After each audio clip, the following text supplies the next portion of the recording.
Hello please ನೋಡಿ, ಈ ಮಾವಿನಕಾಯಿ ಜಾಮ್ ಅಂತೂ ನೋಡೋದಕ್ಕೆ ಅಷ್ಟು ಅದ್ಭುತವಾಗಿ ಬಂದಿದೆ. ಔಟ್ಪುಟ್ ಅಂತೂ ಬ್ರಹ್ಮಾಂಡವಾಗಿ ಬಂದಿದೆ. ನೀವು ಮನೆಯಲ್ಲಿ ಈ ಥರ ಟ್ರೈ ಮಾಡಿ ನೋಡಿ, ನಿಮ್ಮ ಮಕ್ಕಳಿಗೆ ಮಾಡಿಕೊಡಿ. ಪ್ರೀತಿಯಿಂದ ಅಡುಗೆ ಮಾಡಿದ್ರೆ ಸಿಂಪಲ್ ಆಗಿರೋ ಅಡುಗೆನೂ ಸೂಪರ್ ಆಗಿರುತ್ತೆ. ಏನಂತೀರಾ? ನಮಸ್ಕಾರ Karnataka, welcome to my channel fashion and cooking with love. ಬನ್ನಿ, ಇವತ್ತು ಮಾವಿನಕಾಯಿಯಿಂದ ಮಾವಿನಕಾಯಿ ಜಾಮ್ ಮಾಡೋದು ಹೇಗಂತ ನೋಡೋಣ. ಇದು ಸೀಸನ್ ಆಗಿರೋದ್ರಿಂದ ನಾವು ಬೆನಿಸಕಾಯಿನ ತಗೊಂಡಿದ್ದೀನಿ ನಾನು. ಇದಂತೂ ಸ್ವೀಟ್ ಅಂತೂ ತುಂಬಾ ಚೆನ್ನಾಗಿದೆ. ನಾನೇ ತೋಟದಲ್ಲಿ ಹಣ್ಣಾಗಿರೋ ಕಿತ್ಕೊ ಬಂದಿರೋದು. ಸೊ ಹಂಗಾಗಿ ಸ್ವೀಟ್ ಅಂತೂ ಅಲ್ಟಿಮೇಟ್ ಆಗಿದೆ. ಸೊ ಇದಕ್ಕೂ ಸಕ್ಕರೆ ಅಂತೂ ತುಂಬಾ ಕಡಿಮೆ ಯೂಸ್ ಆಗುತ್ತೆ. ಸೊ ಈ ತರ ಮಾಡಿ ಇಟ್ಕೊಳ್ಳೋದ್ರಿಂದ ವರ್ಷ ಇಡೀ ನಾವು ಮಾವಿನಕಾಯಿನ ತಿನ್ನೋ ಫೀಲ್ ನಮಗೆ ಕೊಡುತ್ತೆ. ಅದಲ್ದಿರ ಮಕ್ಕಳಿಗೆ ಅನ್ಹೆಲ್ತಿ ಆದ ಹೊರಗಡೆ ಫುಡ್ ನ ತಂದು ಕೊಡೋ ಬದಲು ನಾವೇ ಈ ತರ ಮನೆಯಲ್ಲಿ ಯಾವ ಸೀಸನ್ ಸಿಕ್ಕಿದ್ರೆ ಆ ಸೀಸನ್ ಫ್ರೂಟ್ಸ್ ಇಂದ ಜಾಮ್ ಮಾಡಿಟ್ರೆ ಮಕ್ಕಳಿಗೆ ತುಂಬಾ ಇಷ್ಟಪಟ್ಟು ತಿಂತಾರೆ. ಚಪಾತಿ ಜೊತೆಗೆ ತಿನ್ಬೋದು, ಬ್ರೆಡ್ ಜೊತೆ ತಿನ್ಬೋದು, ಲಂಚ್ ಬಾಕ್ಸ್ ಸತ ಹಾಕಿ ಕಳಿಸ್ಬೋದು. ತುಂಬಾ ಸಿಂಪಲ್ ಆಗಿ ಮೂರೇ ಇಂಗ್ರೀಡಿಯೆಂಟ್ ಜೊತೆ ಜಾಮ್ ಮಾಡೋದು ಹೇಗಂತ ನೋಡೋಣ ಬನ್ನಿ. ನೋಡಿ, ಮಾವಿನಕಾಯಿನ ಈ ಥರ ಚೆನ್ನಾಗಿ ಹಣ್ಣಾಗಿರೋವಾಗ ಈ ಥರ ಸಿಪ್ಪೆ ತೆಗೆದುಕೊಳ್ತಾ ಇದ್ದೀನಿ. ಮಾವಿನಕಾಯಿ ಜಾಮ್ ಅಂತೂ ತುಂಬ ಚೆನ್ನಾಗಿರುತ್ತೆ. ವರ್ಷ ಇಡೀ ಸೇವ್ ಮಾಡ್ಕೋಬೋದು. ನಾವು ಈ ಅಂಗಡಿಗಳಲ್ಲಿ ಮಕ್ಕಳಿಗೆ ಜಾಮ್ ಇಸ್ಕೊಡೋ ಬದಲು ಈ ಸೀಸನ್ ಆಗಿರೋದ್ರಿಂದ ಆ ಸೀಸನ್ ಫ್ರೂಟ್ಸಲ್ಲಿ ನಾವು ಜಾಮ್ ಮಾಡಿ ಇಟ್ಕೊಂಡ್ರೆ ಮಕ್ಕಳಿಗೆ ತುಂಬ ಇಷ್ಟಪಟ್ಟು ತಿಂತಾರೆ, ಹೆಲ್ತಿಯಾಗೂ ಇರುತ್ತೆ. ನೋಡಿ, ಈ ಥರ ಸಿಪ್ಪೆ ತಕ್ಕೋಬೇಕು.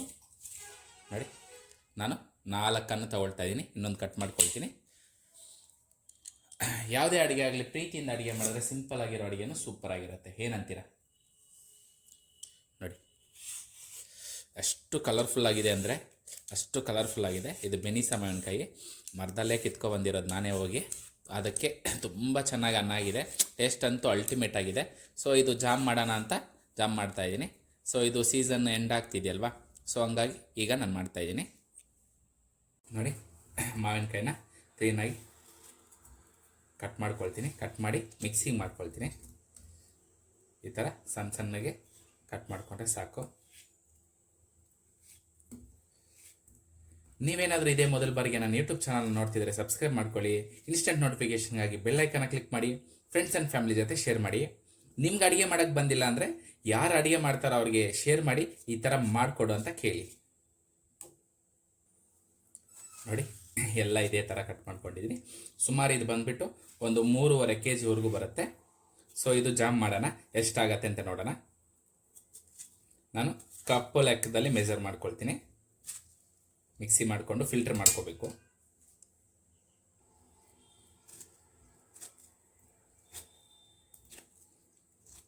ನೋಡಿ, ಈ ಹಣ್ಣು ನೋಡೋಕ್ಕಂತೂ ಎಷ್ಟು ಕಲರ್ಫುಲ್ ಆಗಿದೆ ಅಂದರೆ ಆ ಸ್ಮೆಲ್ಲು, ಆ ಹಣ್ಣಾಗಿರೋ ವಿಧಾನ ತುಂಬ ಚೆನ್ನಾಗಿರುತ್ತೆ. ನ್ಯಾಚುರಲ್ ಆಗಿ ಫ್ರೂಟ್ ಆಗಿರೋದು ಇದು.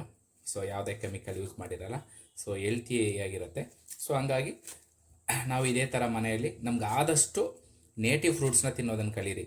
ಫಾರಿನ್ ಫ್ರೂಟ್ಸನ್ನ ತಿನ್ನೋ ಬದಲು ನಮ್ಮ ನೇಟಿವಲ್ಲಿ ಆಲ್ಟರ್ನೇಟಿವ್ ಆಗಿ ಎಲ್ಲ ಹೇಳ್ತಾರೆ ನೇಟಿವ್ ಫ್ರೂಟಲ್ಲಿ ಅದಿದೆ ಇದಿದೆ ಅಂತ. ಫಾರಿನ್ ಫ್ರೂಟ್ಸಲ್ಲಿ ಏನಿದೆಯೋ ಅದಕ್ಕೆ ಆಲ್ಟರ್ನೇಟಿವ್ ಆಗಿ ನಮ್ಮ ಇಂಡಿಯಾದಲ್ಲೇ ಫ್ರೂಟ್ಸ್ ಇದ್ದೇ ಇರುತ್ತೆ. ಸೊ ಅದನ್ನು ಸರ್ಚ್ ಮಾಡಿ ಆದಷ್ಟು ನಮ್ಮ ಇಂಡಿಯನ್ ಫ್ರೂಟ್ಸ್ನೇ ತಿನ್ನೋದನ್ನು ಕಲೀರಿ. ಯಾಕಂದರೆ ಇಂಡಿಯನ್ ಫ್ರೂಟ್ಸು ಕಾಸ್ಟು ಕಡಿಮೆ ಇರುತ್ತೆ ಫಾರಿನ್ ಫ್ರೂಟ್ಸ್ಗೆ ಕಂಪೇರ್ ಮಾಡಿದ್ರೆ. ನೀರೇನು ಹಾಕ್ಕೊಳ್ಳೋದು ಬೇಡ, ಹಂಗೆ ಇದನ್ನು ಮಿಕ್ಸಿ ಮಾಡ್ಕೊಳ್ತೀನಿ. ಎಷ್ಟು ಸ್ಮೂತಾಗಿ ಪೇಸ್ಟ್ ಆಗುತ್ತೋ ಅಷ್ಟು ಸ್ಮೂತಾಗಿ ಮಿಕ್ಸಿ ಮಾಡಿಕೊಂಡು ಫಿಲ್ಟ್ರ್ ಮಾಡ್ಕೊಳ್ಳೋಣ. ನೋಡಿ, ಪೇಸ್ಟ್ ಮಾಡಿದ್ದೀನಿ. ಸೊ ಫಿಲ್ಟ್ರ್ ಮಾಡೋ ಅವಶ್ಯಕತೆ ಏನಿಲ್ಲ, ಅಷ್ಟು ಸ್ಮೂತಾಗಿ ಪೇಸ್ಟ್ ಆಗಿದೆ. ಚೆನ್ನಾಗಿ ಫ್ರೂಟ್ ಹಣ್ಣಾಗಿದೆಯಲ್ವ, ಸೊ ಹಂಗಾಗಿ ರೈಪ್ ಆಗಿರೋದ್ರಿಂದ ನೋಡಿ ಈ ಕನ್ಸಿಸ್ಟೆನ್ಸಿಯಲ್ಲಿ ಇರಬೇಕು. ಎಷ್ಟು ಸ್ಮೂತಾಗಿದೆ ನೋಡಿ, ಸಾಕು. ಇದನ್ನು ಫಿಲ್ಟ್ರ್ ಮಾಡೋದೇನು ಬೇಕಾಗಿಲ್ಲ. ಇದೇ ರೀತಿ ಉಳಿದಿರೋ ಎಲ್ಲನೂ ಹಾಕ್ಕೊಳ್ಳೋಣ ಮಿಕ್ಸಿಗೆ. ನೋಡಿ, ಈ ಕನ್ಸಿಸ್ಟೆನ್ಸಿಯಲ್ಲಿ ಇದ್ದರೆ ಸಾಕು. ಇನ್ನೊಂದು ವಿಷಯ, ಈ ನಾರಿರುವಂಥ ಮಾವಿನಕಾಯಿನ ನೀವು ತಗೋಬಾರ್ದು. ಆ ಥರ ತಗೊಂಡಿದ್ದೀರಂದರೆ ಜಾಮ್ ಬಂದು ತುಂಬ ಚೆನ್ನಾಗಿ ಬರೋದಿಲ್ಲ. ಸೊ ನಾರು ಅಂಶ ಹಂಗೆ ಇರುತ್ತೆ. ಸೊ ನಾರು ಇಲ್ದಿರೋ ಅಂಥನ ನೀವು ಪ್ರಿಫರ್ ಮಾಡಿ ಆದಷ್ಟು, ಅದು ತುಂಬ ಚೆನ್ನಾಗಿರುತ್ತೆ. ನಾರಿರೋವಂಥ ಮಾವಿನಕಾಯಿ ತಗೋಬೋದು. ಆ ಥರ ತಗೊಂಡಿದ್ದೀರಂದರೆ ಖಂಡಿತ ನೀವು ಫಿಲ್ಟ್ರ್ ಮಾಡಲೇಬೇಕು. ನೋಡಿ, ಎಷ್ಟು ಸ್ಮೂತಾಗಿ ಪೇಸ್ಟ್ ಬಂದಿದೆ ಅಂದರೆ ಅಷ್ಟು ಚೆನ್ನಾಗಿ ಬಂದಿದೆ. ಈ ಕನ್ಸಿಸ್ಟೆನ್ಸಿ ಸಾಕು ನಮಗೆ. ಜಾಮ್ಗೆ ಬೇಕಾಗಿರೋ ಇಂಗ್ರೀಡಿಯೆಂಟ್ಸು ಮಾವಿನಕಾಯಿ ಪಲ್ಪು ಮತ್ತು 1 ಬೌಲ್ ಸಕ್ಕರೆ ತೊಗೊಂಡಿದ್ದೀನಿ, 1 ನಿಂಬೆಹಣ್ಣು ತೊಗೊಂಡಿದ್ದೀನಿ. ಇಷ್ಟೇ ಬೇಕಾಗಿರೋ ಇಂಗ್ರೀಡಿಯೆಂಟ್ಸು. ಮಾವಿನಕಾಯಿ ತುಂಬ ಅಂದರೆ ತುಂಬ ಸ್ವೀಟ್ ಇದೆ. ಸೊ ಹಂಗಾಗಿ ನಾನು ಸಕ್ಕರೆ 1 ಬೌಲ್ ತಗೊಳ್ತಿದ್ದೀನಿ. ನಿಮಗೆ ಮಾವಿನಕಾಯಿ ಏನಾದರೂ ಸ್ವೀಟ್ ಇಲ್ಲ ಅಂದರೆ ಸಕ್ಕರೆ ಬಂದು 2 ಬೌಲ್ ತಗೊಳ್ಳಿ. ಈ ಬೌಲಲ್ಲಿ ಬಂದುಬಿಟ್ಟು ಇದು ಬಂದುಬಿಟ್ಟು 6 ಬೌಲ್ಸ್ ಪಲ್ಪ್ ಇದೆ. ಮೊದಲಿಗೆ ಈ ಪಲ್ಪ್ನೆಲ್ಲ ಇದರಲ್ಲಿ ಹಾಕ್ಕೊಳ್ತೀನಿ.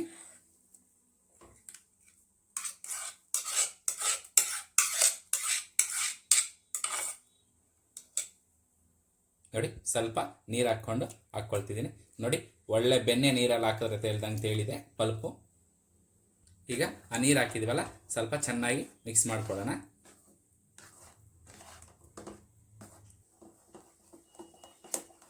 ನೋಡಿ ವಾಟರ್ ಜೊತೆ ಚೆನ್ನಾಗಿ ಮಿಕ್ಸ್ ಆಗಿದೆ. ಈಗ ಸ್ಟವ್ ಆನ್ ಮಾಡ್ಕೊಳ್ಳೋಣ. ಸ್ಟವ್ ಮಾಡಿಕೊಂಡು ಹೈ ಫ್ಲೇಮಲ್ಲೇ ಒಂದು 10 ನಿಮಿಷ ನಾನು ಇದನ್ನು ಚೆನ್ನಾಗಿ ಕುದಿ ಬರಬೇಕಾದವರೆಗೂ ಕುದಿಸ್ಕೊಳ್ತೀನಿ. ತುಂಬ ತಿಕ್ಕಾಗಿರೋದ್ರಿಂದ ನಾವು ಕೈ ಬಿಡ್ತೀರ ಕಳಿಸ್ತಾನೆ ಇರಬೇಕು. ನಾವು ಯಾವುದೇ ಅಡುಗೆ ಆಗಲಿ ಪ್ರೀತಿಯಿಂದ ಮಾಡಿದ್ರೆ ಸಿಂಪಲ್ ಆಗಿರೋ ಅಡುಗೆನ ಸೂಪರ್ ಆಗಿರುತ್ತೆ. ಏನಂತೀರಾ? ಚೆನ್ನಾಗಿ ಕುದಿಬೇಕು. ಕುದಿಯೋಕ್ಕೆ ಸ್ಟಾರ್ಟ್ ಆಗಿದೆ. ಇಷ್ಟು ಕುದಿದ್ರೆ ಸಾಕು. ನೋಡಿ ಹಂಗೆ ಬಿಟ್ಟರೆ ಹೇಗಿರುತ್ತೆ, ಹುಷಾರಾಗಿ ಮಾಡ್ಬೇಕು ನೀವು. ಚೆನ್ನಾಗಿ ಕುದಿ ಬರ್ತಾ ಇದೆಯಲ್ವಾ? ಈಗ ನಾವು ಸಕ್ಕರೆನ ಹಾಕ್ಕೊಳ್ಳೋಣ. ನೋಡಿ ಈಗ ಸಕ್ಕರೆನ ಹಾಕ್ಕೊಳ್ಳೋಣ.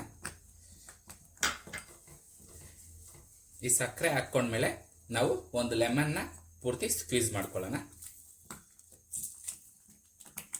ಈ ಲೆಮನ್ ಏನಕ್ಕಪ್ಪ ಹಾಕ್ತೀವಿ ಅಂದರೆ ಈ ಸಕ್ಕರೆ ಹಾಕಿದ್ಮೇಲೆ ಗಟ್ಟಿ ಪಾಕ ಥರ ಬಂದ್ಬಿಡ್ಬಾರ್ದಲ್ವ, ಜಾಮ್ ಬಂದ್ಬಿಟ್ಟು ಗಟ್ಟಿಯಾಗಿ ಹೋಗ್ಬಾರ್ದಲ್ವ. ಆದ್ದರಿಂದ ಇದು ಹಾಕಿದ್ರೆ ಒಂಥರ ಜೆಲ್ಲಿ ಕನ್ಸಿಸ್ಟೆನ್ಸಿಯಲ್ಲಿ ಇರುತ್ತೆ. ಸೊ ಹಂಗಾಗಿ ಇದು ಚೆನ್ನಾಗಿ ಒಂದು 20 ರಿಂದ 25 ನಿಮಿಷ ಮೀಡಿಯಂ ಫ್ಲೇಮಲ್ಲಿ ಇಟ್ಕೊಂಡು ಕುದಿಸ್ಕೊಳ್ಳೋಣ.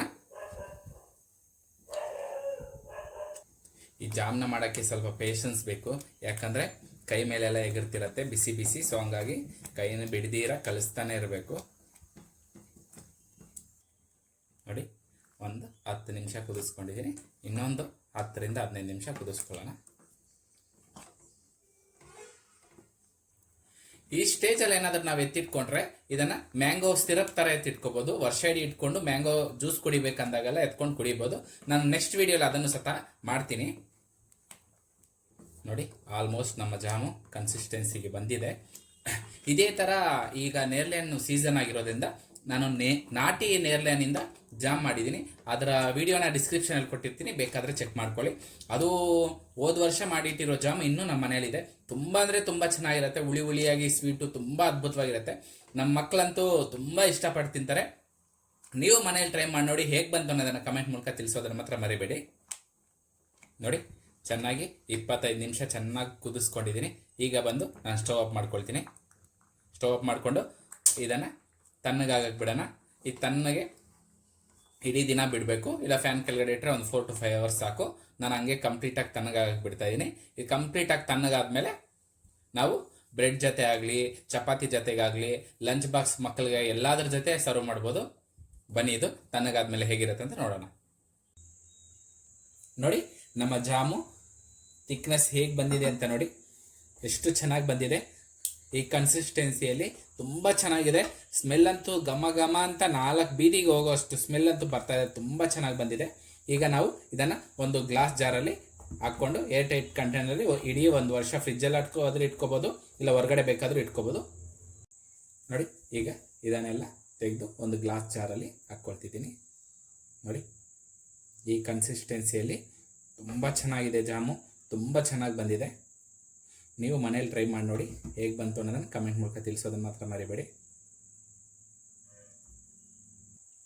ನೋಡಿ ಈಗ ಈ ಜಾಮ್ನ ನಾನು ಬ್ರೆಡ್ಡಿನ ಜೊತೆ ಸರ್ವ್ ಮಾಡ್ತೀನಿ. ನೋಡಿ ಎಷ್ಟು ಕಲರ್ಫುಲ್ ಆಗಿದೆ ಅಂದರೆ ಅಷ್ಟು ಕಲರ್ಫುಲ್ ಆಗಿದೆ. ಸ್ಪ್ರೆಡ್ಡು ನೋಡಿ ಎಷ್ಟು ಈಸಿಯಾಗಿ ಹೋಗುತ್ತೆ, ಅಷ್ಟು ಕಲರ್ಫುಲ್ ಆಗಿದೆ, ಅಷ್ಟು ಚೆನ್ನಾಗಿದೆ. ಸ್ಮೆಲ್ ಅಂತೂ ತುಂಬ ಚೆನ್ನಾಗಿ ಬಂದಿದೆ. ನೀವು ಮನೇಲಿ ಟ್ರೈ ಮಾಡಿ ನೋಡಿ. ಇದು ಸೀಸನ್ ಆಗಿರೋದ್ರಿಂದ ಇಡೀ ವರ್ಷ ಮಾವಿನಕಾಯಿ ನಮಗೆ ತಿನ್ಬೇಕನ್ಸಿದಾಗಿಂದ ಆರ್ಟಿಫಿಷಿಯಲ್ ಕಲರು, ಶುಗರ್ಸ್ನ ಮಿಕ್ಸ್ ಮಾಡಿರೋಂಥ ಕೂಲ್ ಡ್ರಿಂಕ್ಸನ್ನು ಕುಡಿಯೋ ಬದಲು ಈ ಥರ ಜಾಮ್ನ ನಾವೇ ನ್ಯಾಚುರಲಾಗಿ ಮಾಡಿಕೊಂಡು ಮನೇಲಿ ಯೂಸ್ ಮಾಡಿ ತಿನ್ಬೋದು. ಬನ್ನಿ ಈಗ ಟೇಸ್ಟ್ ನೋಡೋಣ. ನೋಡಿ ಇದನ್ನು ಕಟ್ ಮಾಡ್ತಿದ್ದೀನಿ.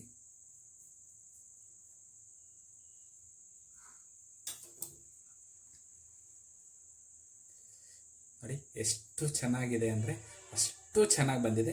ಈಗ ಇದನ್ನು ರುಚಿ ನೋಡೋಣ. ನೋಡಿ ಈಗ ಈ ಜಾಮಿನ್ ಜೊತೆ ಬ್ರೆಡ್ಡು ಕಟ್ ಮಾಡಿ ಇಟ್ಕೊಂಡಿದ್ದೀನಿ. ಎಷ್ಟು ಕಲರ್ಫುಲ್ ಆಗಿದೆ ಅಂದರೆ ಅಷ್ಟು ಕಲರ್ಫುಲ್ ಆಗಿದೆ.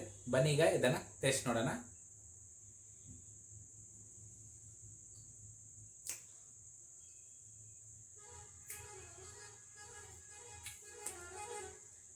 ನೋಡಿ, ಆ ಜ್ಯೂಸಿಯಾಗಿ ಆ ಕ್ರೀಮಿ ಸ್ಟ್ರಕ್ಚರು ತುಂಬ ಚೆನ್ನಾಗಿ ಬಂದಿದೆ.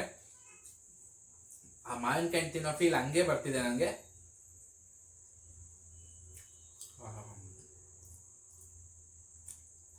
ತುಂಬ ಚೆನ್ನಾಗಿ ಬಂದಿದೆ. ನೀವು ಮನೇಲಿ ಟ್ರೈ ಮಾಡಿ ನೋಡಿ, ಹೇಗೆ ಬಂದಿದೆ ಅಂತ ಕಮೆಂಟ್ ಮೂಲಕ ತಿಳಿಸೋದು ಮಾತ್ರ ಮರಿಬೇಡಿ. Thanks for watching.